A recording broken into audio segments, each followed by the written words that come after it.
سلام دوستان، وقتتون بخیر. برای این روش آخری که بهتون آموزش دادم خیلی از دوستان موفق نشدن انجام بدن و خصوصا به CDN متصل نشدن و این سری‌ها رو هم البته خیلی نتونستن وصل بشن بهش. من یه ویدیوی کوتاه میخوام الان بگیرم که بریم یه سری مشکلات رو حل کنیم. یکی از بچه‌ها یه گروه سرورش رو به من داد، پنلش رو اول به من داد که متاسفانه رو پنلش منم هر کار کردم نتونستم متصل بشم. الان به صورت لایو با هم می‌ریم که من یه پنل جدید روی همون سرور که اینستال کرده نصب کنم. یه سری توضیحات اضافه داره، خصوصا فکر می‌کنم یعنی مشکلی که دارید همتون به خاطر سرتیفیکیت، چون دارم می‌بینم که خیلی‌ها میگن با صنایع به مشکل خوردن برای سرتیفیکیت گرفتن. یکی دو تا راه بهتون میگم که بگیرید سرتیفیکیتتون رو و راحت استفاده کنید. خب قبل شروع این دکمه رو بزن، بریم برای شروع. ببینید من به این سرور ایشون وصل میشم. این سرور ترکیه است. قبلش هم اومدم توی کلودفلر این دو تا دامنه، یکی CDN یک و یکی پنل یک رو ست کردم و پروکسی ها رو روشن کردم براش. البته بذارید من پنل رو خاموش کنم، بعد از گرفتن سرتیفیکت روشنش کنم. خب این است. خب ببینید من یادمه که قبلا فایل SSL ببینم چی دارم تو سیستمم. اینا همین الان به ذهنم رسید. دامنه پرسرعت مرزبان. اینجا ویو رو بذارم روی نوت. اینجاست documents. که مرزبان فکر کنم SSL دارم. خب ببینید این دیلی دیجیتال اوشن حیف که دیگه کار نمیکنه. دمش گرم، واقعا بهترین مدرسیه که من میشناسم. هنوز هم وقتی من جای گیر میکنم میرم تو ویدیوهای ایشون مشکلم رو حل میکنم، ویدیوهایی که 2 سال پیش 3 سال پیش آپلود کردم. خب نه زیاد وقتتون رو نگیرم. ببینید اینجا SSL گرفتن رو باید گفته باشه. بس من یه فایل پیدا کنم، چون یادمه که ایشون یه آموزش قشنگ البته پیدا میشه تو اینترنت، چیز خاصی نیست، ولی خب ببینم همون رو پیدا میکنه. آها اینا. خب ببینید بود. آره خب ای والله 5 گیگ هم استفاده کردن میشه جونتون. آقا بیان اصلا از این میتونید استفاده کنید. همین اول ویدیو اینم شروع میتونید. این هیستوری فقط دارید الاین سورسش رو فعال کنید. خب ببینید این انجام شد. من میام یه صنایع نصب میکنم. خب این پایین سری اینو من تایم استامپ میذارم تو ویدیو که دیگه بلدید اینو دیگه برید جلوتر نگاه کنید، ولی خب الان نیاز دارم که نصب کنم. خب ببینید دوستان من از طریق حالا اینا رو از تو فایل قدیم پیدا کردم. طریقه فکر کنم این بودش. طریق این فایل، یعنی من موفق نشدم بگیرم. چرا؟ چون که حالت این بودش. نهاشش این. چون که این فایلی که بهمون میده یکیش دات سرت، یکیش دات که میشه دارم عوض کرده که نمیرم تو کاری تخصصیش. میام از اسنپ دی استفاده میکنم و سرت بات. خب فقط این رو بعد تغییر بدم. حالا این آدرس قدیمی منه دیگه، تموم شدن.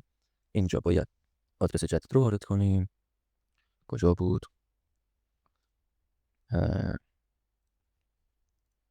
ناشش. خب اینجا هم باید آدرس جدید رو قرار بدم. اینجا هم به همین صورت، اینجا هم به همین صورت و اینجا هم باید یه اسلش یه فولدر جدید ساخته بشه. ببینید توی پنل اینه دیگه. آره تو پنل خودمون این پنل قبلی است. خب سرت ها میرن توی روت سرت، آدرس پنل و به فایلی به اسم با پسوند fulgen.pem و private.pem ذخیره میشه. اوکی، پس ما باید این رو اینجا ببینید. این بذارید مرحله مرحله بهتون بگم. اینا که نصب بشه با این دستور میاد سرتیفیکیت رو میگیره با این دستور و میره اینجا قرار میگیره. خب ما باید این فایلایی که اینجاست، این آخریه رو از این دایرکتوری انتقال بدیم به این دایرکتوری. حالا ما که مرزبان نمیخوایم نصب کنیم، پس باید این رو بکنیم روت، قبلش هم یه اسلش بزنیم و این اسش رو برداریم، این رو حالا کپی کنیم. مثلا کامل کپی میکنم میذارم پشت این تا اینجا. اوکی، پس ما فایل رو از اینجا انتقال میدیم به اینجا و این رو هم باید تغییر بدم به آدرس پنل. این رو هم تغییر بدم به آدرس پنل. من اینا رو می‌نویسم یورو پنل، همه رو شما خودتون تغییر بدید. خب اینا رو هم به کاری نداریم مثلا باشون بلش کنیم، بابا معطل نکنیم، بریم برای نصب. من به نصب پنل صنایع رسیدم. یه کاری می‌کنم، این دو تا فولدری که با حالت روش قبل دیگه شما نمی‌بینید تو ویدیو، من با اون روش تست گرفتم دیدم نشد دیگه، نمیذارمش تو ویدیو. میام اون دو تا فایل رو کلا پاک کردم. از اول واسش می‌خوام SSL بگیرم، فقط یه اشتباه کردم. این یکیشو رو بعد پاک می‌کردم، اشکال نداره دوباره میگیرم. میام با اسنپ دی این رو نصب می‌کنم. اگر از قبل اسنپ دی رو دارید که با سرچ بات دارید که با این حذفش کنید. اگه ندارید که با این دستور نصبش کنید. ما که نداریم.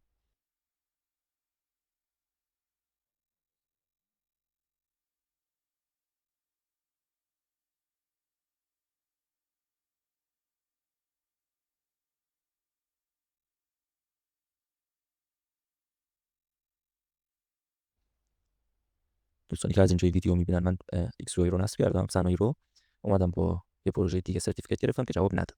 الان دارم با اسنپ دی انجام میدم و تو این مرحله یه 30 ثانیه بزنید عقب شروع میشه این آموزشش. خب تو این قسمت گفته ایمیلتون رو وارد کنید. نمینی vpn.iran مثلا gmail.com رو میزنم، یه اشتباه gmail.com رو میزنم و اینجا گفته میخواید اون اخبارش وسط بیاد. آره همونه. رسانی یه رو مهم نیستش، یه بای میزنم. خب اینا گفته میخوای وسط اخبارش بیاد، میزنم نه. خب این گفته که چی شد.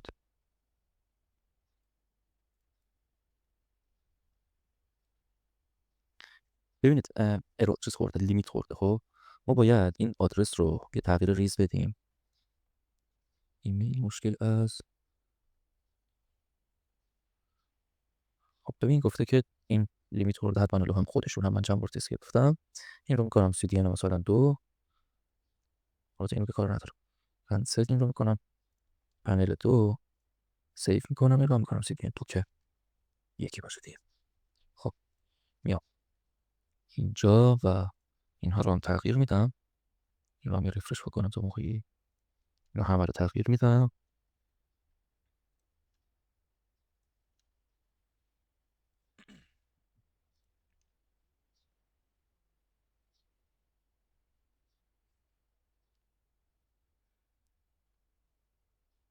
اینجا رو هم باید تغییر بدیم، یادمون رفته بود. این رو هم برمیدارم میذارم جا و این اس رو برمیدارم. خب این شد، یعنی اینجا رو بساز برای ما. خب ببینید الان یه اشتباه ریزی چه داشتیم. نه درسته هیچ. روت سرت این فولدر رو بساز، این رو باید بردارم من. خب این رو باید بردارم. ببینید میشه به این شکل. کلا این رو حذف میکنم، این رو بزنم. الان درست شد. خب میگه این دایرکتوری رو بساز برای من. بعدش هم میگم اینم واسه انتقالش دیگه. این هم 2 بعد اوکی شده باشه. خب میایم تو سرور، آخرین دستوری که نصب کردیم این بودش. میام عقب این رو میکنم تو.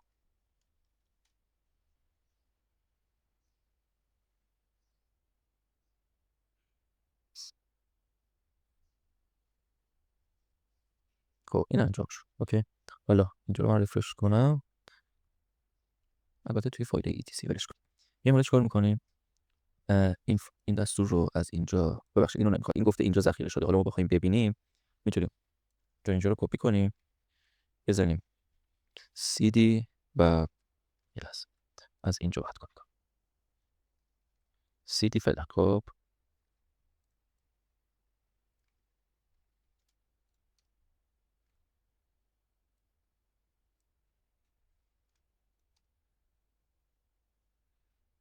خب این گرفته برش کن. ما میایم این رو میسازیم اینجا. بازار رو علکی میده، چرا نات فلان روت سرت. اینو میخوام بسازی دیگه، کنم روش اسلش کن کانت گریه دایرکتوری. من گری بوت میکنم، اکثر مشکلات حل میشه.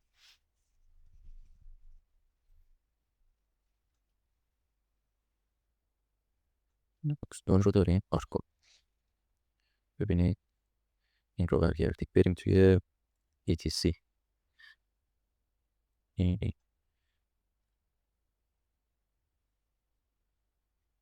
اینجا خیلی فایل داره. این رو من تا کپی میکنم، اینجا پیست میکنم. خب آورده ببینید تو این قسمت فقط میبینید به این شکل پرایوت فلان فلان فلان. خب حالا درسته. خب این رو باید بسازیم.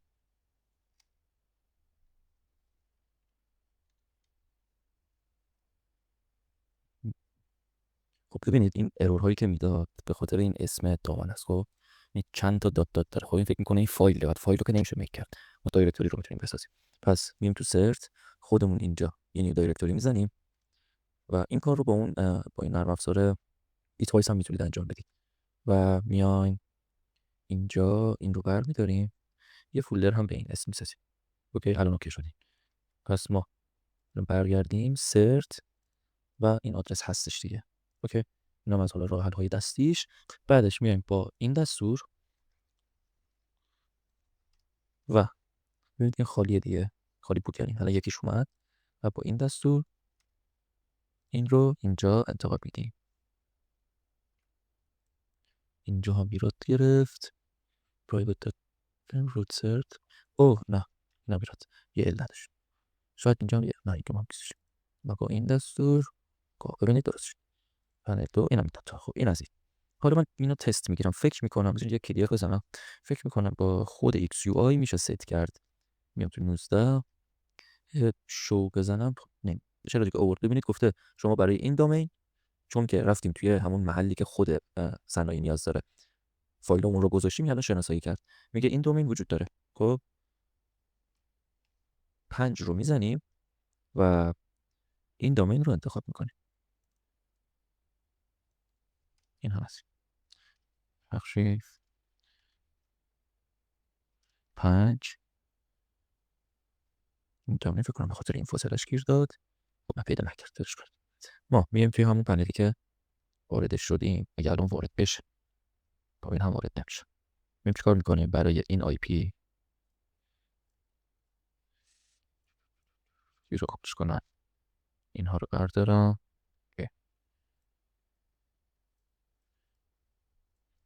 میام با خود XUI یه SSL میگیرم. اشتباه زدم. میام تو XUI 19. یادتونه همون اول گفتم اشتباه کردم، این همون اشتباه بودش. گفته فلان اینم فلان.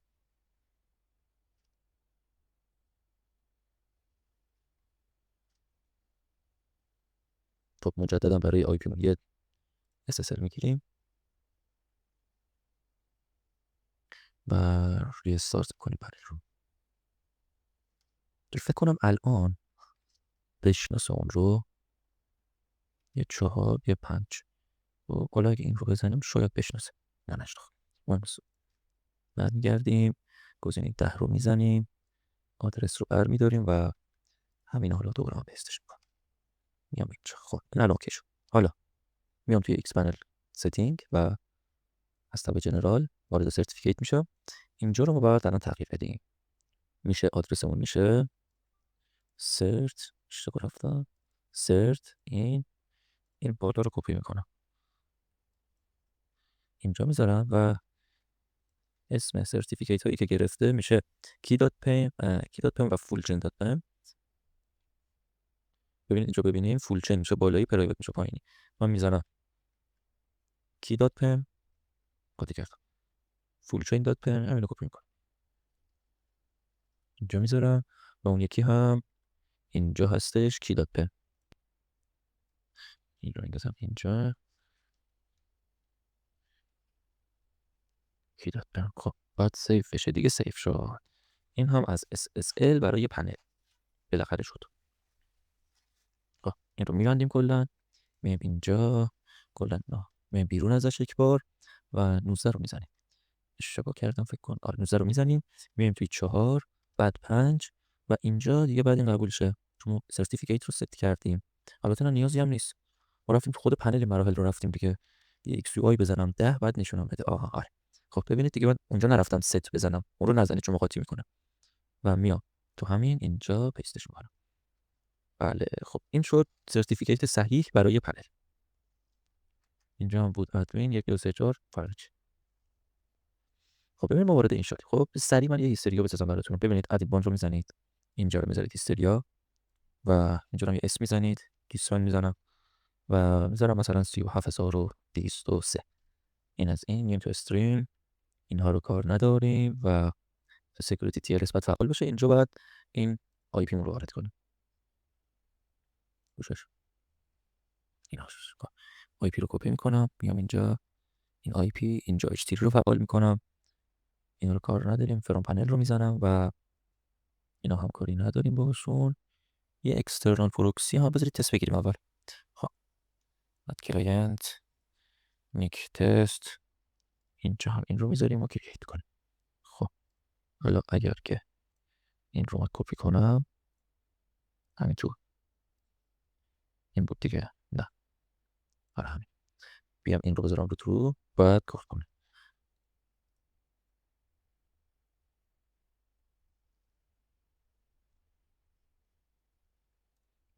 خب این جواب نداد. بعد بیام این باند آی پی عوض شد. میتونیم الان این رو هم روشن کنیم. فقط یه مقدار زمان میبره. من الان تایم ندارم وایستم که این بیاد. البته ببینید این پنل اصلا بدون VPN بالا نمیاد. خب یا مشکل از خود این دامینه، این یعنی این فیلتر الان، یعنی چیزمون اوکیه، چی اسمش، IP مون اوکیه، ولی این دامنه فیلتره که این بالا نمیاد. حالا من بذارید روشن کنم دیگه، یکم باز. بذارید یه تست بگیرم بعدش عوض میکنم. میام این رو ادیت میکنم و تو قسمت اکسترنال پروکسی این رو قرار میدم و سیو میکنم. اینا که اوکی، ریستارت پنل میزنم.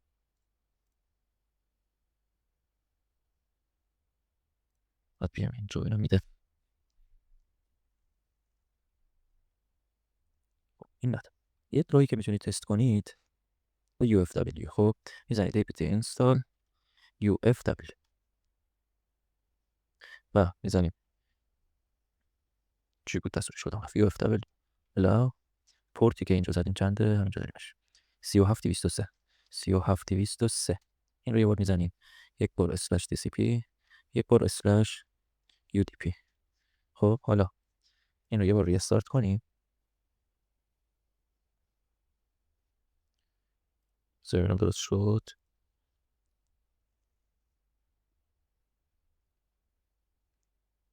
و UFW status inactive، UFW enable وای.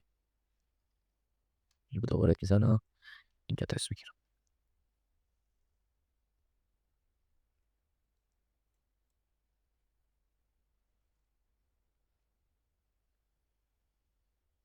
این نمیدونم دلیلش چیه.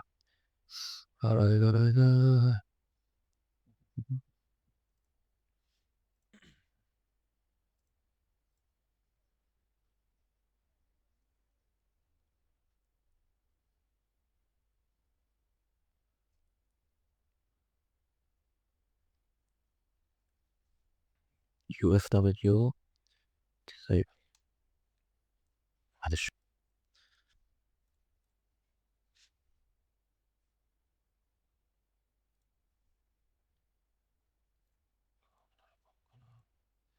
اینجا. یک اشتباهی ما کردیم. ما باید بعد از اینکه تغییر دادیم، وایسید لحظه، بعد از اینکه اکسترنال پروکسی گذاشتیم باید میمدیم دوباره یه خروجی میگرفتیم از این. من اینا یادم رفت. ببینید الان شد این. بازم نداد. این کنترل او بزنم، به نظرم ارتباطی برقرار هست.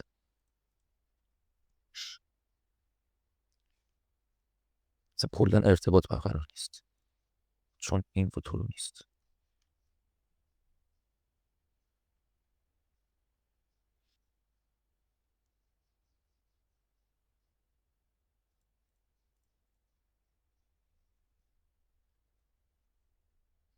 درست شد. خب ببینید این رو حالا من کنترل آر میزنم، کنترل تی هستم میزنم. بابا به به، آخیش خستگیم در رفت. چند دقیقه است؟ البته من یه بار پاز کردم اینو 59 دقیقه. بالاخره شد 14. چه سرعتی داد جا. خب پس همین چی شد؟ اون UFW رو زدم که هیچی، اصلا ما کاری نداریم. فقط اینجا اومدم چیکار کردم؟ حالا من تستی بود دیگه. اومدم اول بدون اکسترنال پروکسی گذاشتم، حالا هم با اکسترنال پروکسی این رو اضافه کردم بهش. کجا رفت اینا؟ این رو فقط حواستون باشه باید آدرسش. خب این پس از هیستوریا تموم شد. میام توی کلودفلر، یه تست سرعت هم ازش بگیرم. الان وصله. چه شد؟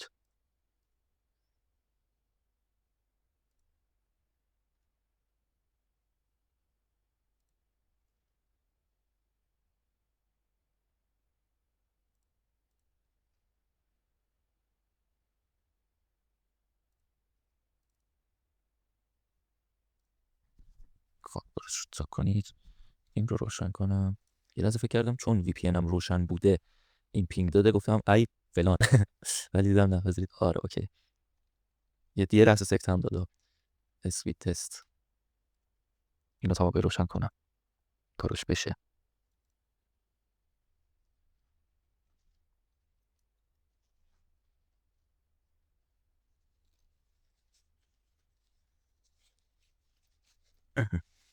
خب گرفت. صورتش هم خوبه دیگه. اوکی خب.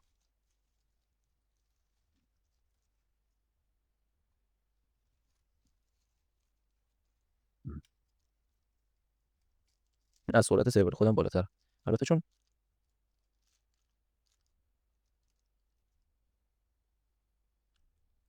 خب من یه چند دقیقه کار پیش اومد واسم. این تست سرعت رو گرفت، من رفتم فکر کردم نمیگیره. اومدم دیدم گرفت. تست سرعت رو اوکیه. اینجا رو هم تست گرفتم. الان پشت کلودفلر. یعنی آدرس پنلمون اومده پشت کلودفلر. خب رو می‌بندیم. ببینید الان قاعدتاً باید پنل بدون وی پی ان بالا بیاد. این رو ببندم. یه کنترل F5 بزنم. همین تست نکردم ولی باید بالا بیاد دیگه.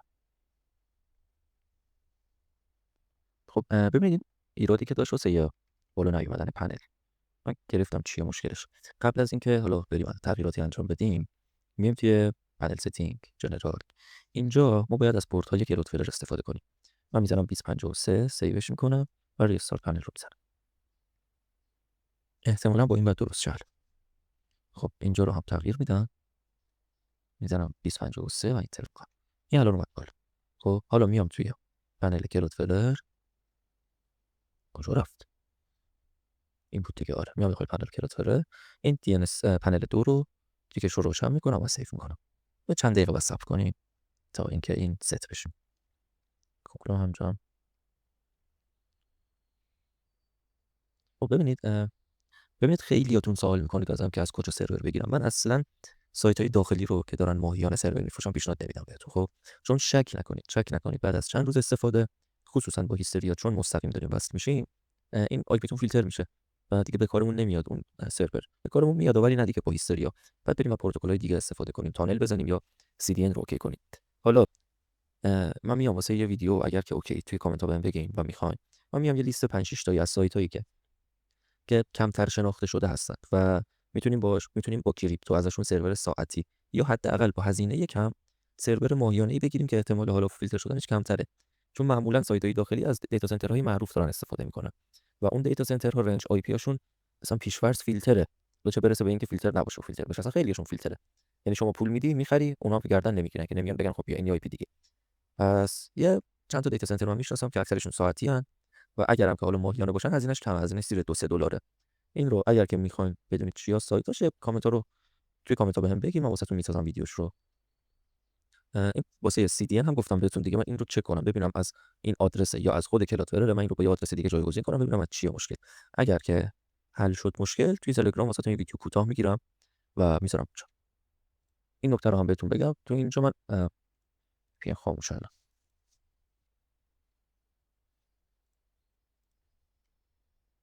این نکته رو هم بگم، اونایی که آدرس حالا کانال و گروه رو ندارن هم اینجا میتونن پیدا کنن، هم اگه اشتباه نکنم زیر ویدیو هم از این به بعد میتونم بذارم، چون تا الان اجازه نمیداد که لینک بذارم. این ویدیو آخر رو تونستم لینک بذارم، اونجا هم قرارشون میدم. پس این شد آدرس کانال و گروه.